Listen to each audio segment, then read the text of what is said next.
All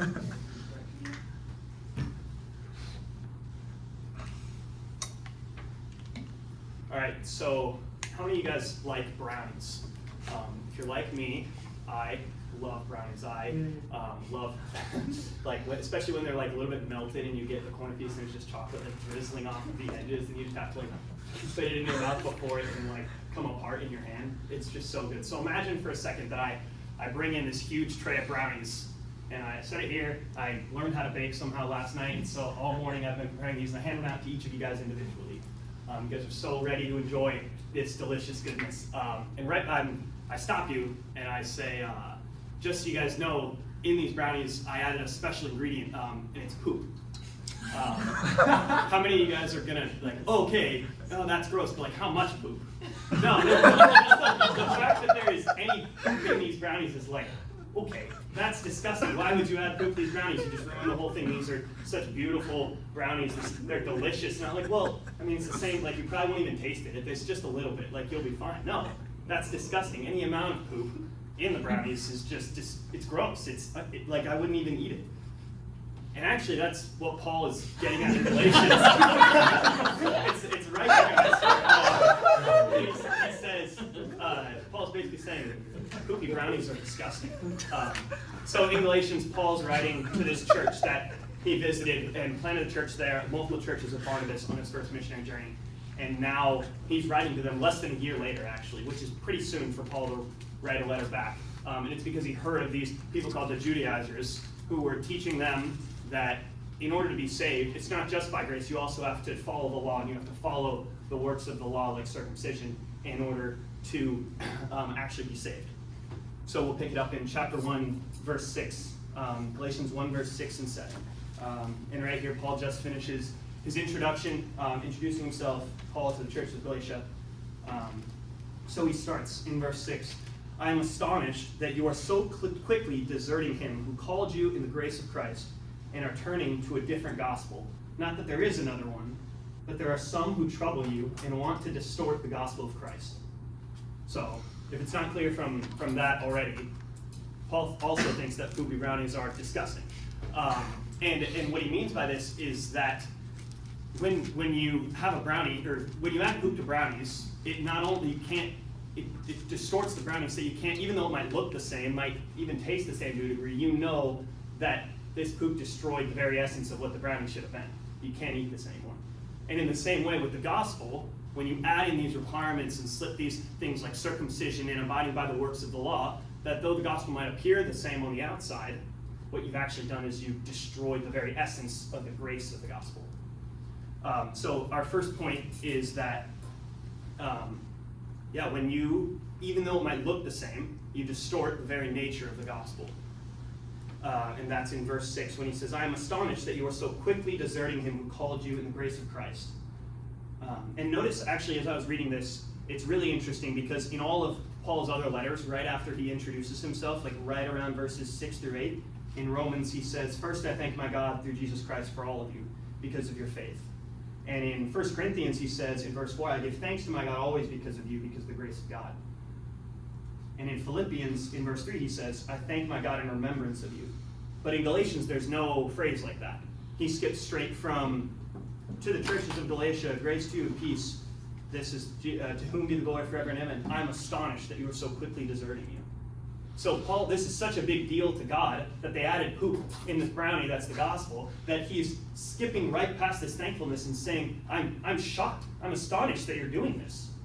And this Greek word for astonished here it's called thaumazo, and it means I marvel or wonder at. And normally it's used in Scripture in a very positive sense. But here, obviously, Paul's using it as a negative sense, and he's almost saying, I'm shocked. It didn't take long. I've been gone for less than a year, and you're already turning from this beautiful gospel, and you're adding things like circumcision and works of the law that make it gross, that make it disgusting.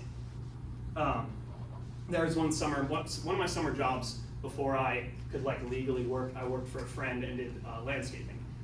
And so my job, I was too small to work any of the machines. So my job when we get to properties, I would climb up in trees. We did elderly neighborhoods, and so I'd climb up in the trees and take down all the fruit from these grapefruit trees.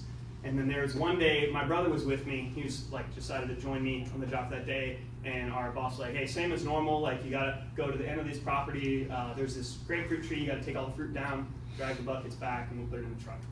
So my brother and I go. We get to this property, and there's 2 trees next to each other. And one of them is like the grapefruit tree, but it only has like 4 grapefruit. We really couldn't even see any. And there's a tree next to it that's this orange tree that has like probably like 100 oranges on it. And I'm like, oh man, like I really feel like it's the grapefruit tree because we always take the fruit from the grapefruit trees. My brother, it's his first day, he's like, yeah, but why would our boss send us here to just take 4 fruit off the tree? Like, it makes so much more sense that he'd send us here to take this 100 fruit off this orange tree. And I'm like, oh yeah, you make a good point. So for the next 2 hours, we proceed to take all the fruit off of this orange tree. And it's like midday in Arizona summer, so it's hot. And we're like getting all scratched up from all the branches. We're taking all the fruit off this tree. Eventually, right when we're nearing the finish, this guy comes out of the house and just starts yelling at us. And this old guy who's just like, why are you taking all the fruit off my tree? Like, those are perfectly good oranges. He just started yelling at us. And then our boss heard, he comes over and he's like, oh my gosh, why would you? We always do the grapefruit tree. Why are you going to this orange tree to take this fruit off? And it was just a mess. We had wasted about half our work day taking fruit off the wrong tree. And then when we finished that, we had to take all of that fruit into the truck, which was just a task in and of itself. And then we had to go to the grapefruit tree and take all the fruit off there, put that in the truck. And so it cost our boss money because he had to pay off the guy because apparently this old guy really liked his oranges, which is, we did you a favor, but he didn't care. And so we cost our boss money, we cost ourselves time. The rest of the day was just horrible. And then, after that, my brother did not come back to work with me. He was like, yeah, I'm okay. And in the same way, like, my boss was like, for 2 hours you've been over there and you already forgot all the instructions that I've been giving you, all the things that I've trained you how to do and how to listen to my instruction, and you already forgot that. And how much more so is Paul like, I spent like months and months with you training, teaching you the gospel of grace, and now less than a year later you're turning from it? I'm astonished. How are you doing this? Like, it doesn't make sense. You're distorting this gospel. Even though a brownie, if it has a little poop in it, you might not be able to tell. If you take a bite, you might not even taste it if it's such a small amount. But if you know there's poop in it, it's disgusting. It's inedible. It's gross. And that leads right into our second point, which is that the very essence, if a brownie's poopy, the very essence of the brownie is changed. It's distorted.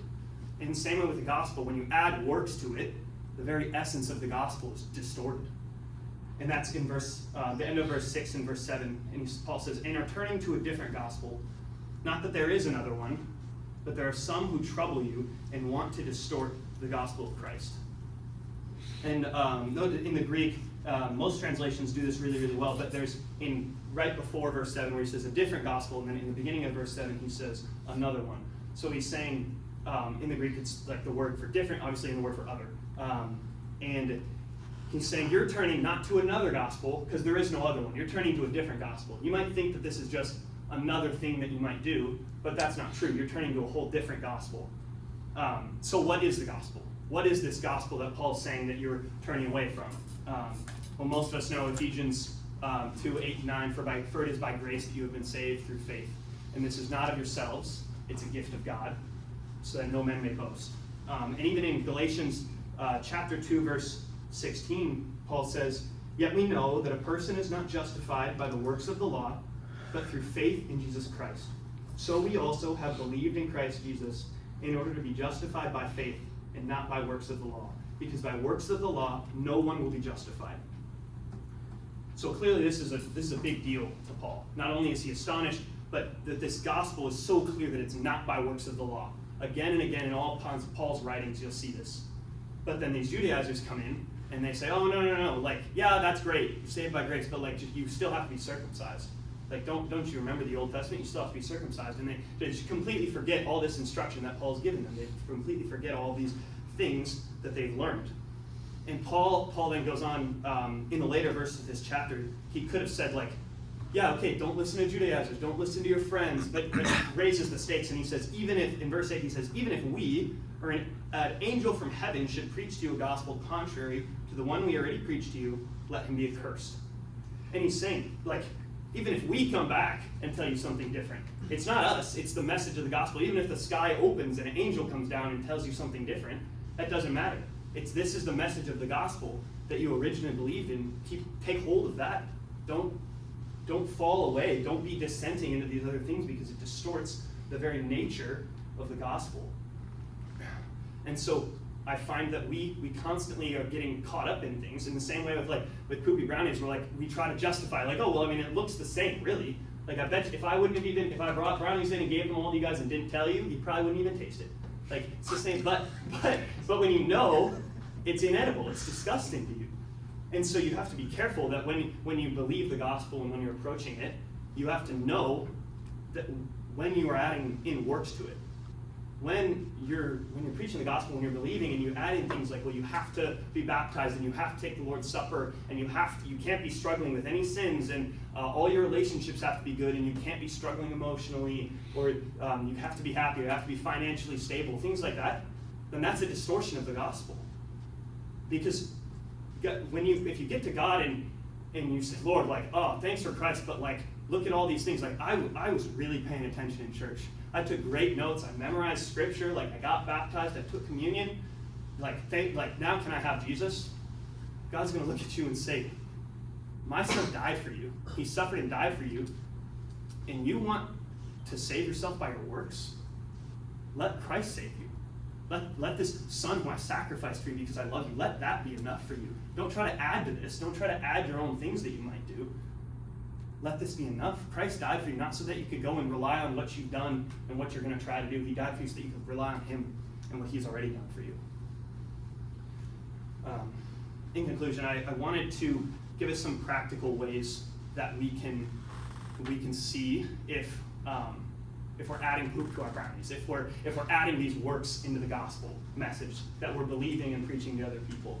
And I thought of two things, and the first is look at how you celebrate. When you do well, when things are going well for you, if you get a great grade on your sermon, if you get a great paycheck, if you get the job that you've always wanted, if some of these things start going really well for you, and you turn inward and you're like, wow, I must be awesome. I must be this stuff. This is what I've always deserved, right? I'm amazing. Then you know that you're relying on yourself for those good things to happen. But when those things happen to you and you turn and you say, Lord, thank you, I'm so undeserving of this, then you're truly relying on God's grace to do this.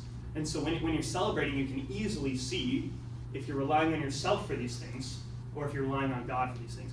And in the same way, when you mourn, and how are your responses to when you're mourning, and if when things are going south, and whether it's your own sin that you're wrestling with, or whether it's things that are happening around you, if it's your own sin and your reaction to falling in the same sin is, okay, Lord, I'm going to make a list of promises right now because I'm never going to do that again. Don't even worry. You don't got to worry about me. I'm going to ABC, never going to happen again. That sounds like relying on your own strength to do this. Making a list of promises to God that you can't keep. But instead, if when you fall short, when you're in mourning, you turn to Christ and you ask for his mercy, and you recognize that I can't do this on my own, Lord. I need you. I'm broken. I'm hurt. I need your grace, and that shows that you're relying on Christ.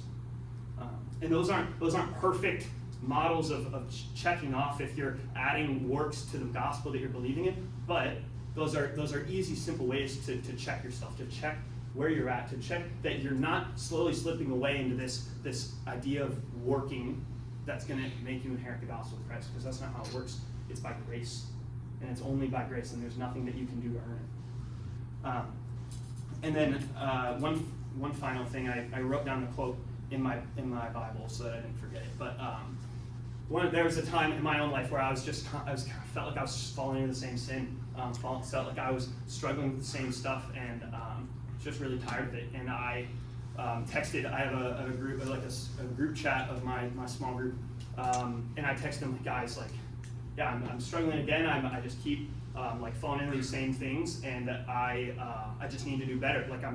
Don't worry, I'm gonna change these things. I'm gonna work my schedule differently. I'm gonna do these other things so that I'm just feeling shame right now, and I really need to change. And my friend, he texted me back and he said, "Thanks for confessing, Luke. Please don't feel shameful or terrible about this. We're done beating ourselves up over these things. Think about what's going on, bring it to God, and bounce back. we love you. And he just spoke the gospel to me. These are things that you've already overcome. These are sins that you've already overcome. Don't fall back into thinking that these sins separate you from God's love. Don't fall back into thinking that if you're continuing to struggle, that God's not going to save you, that his salvation isn't enough for you, because it is. So be careful when you're believing the gospel, when you're preaching the gospel, that you don't allow little works and things like baptism and stuff like that to seep in to make you think that that's what saved you. No, it's Christ's blood that saved you. And that's the message of the gospel. Be careful when you're making brownies that you're not letting little bits of poop fall in, because that's disgusting.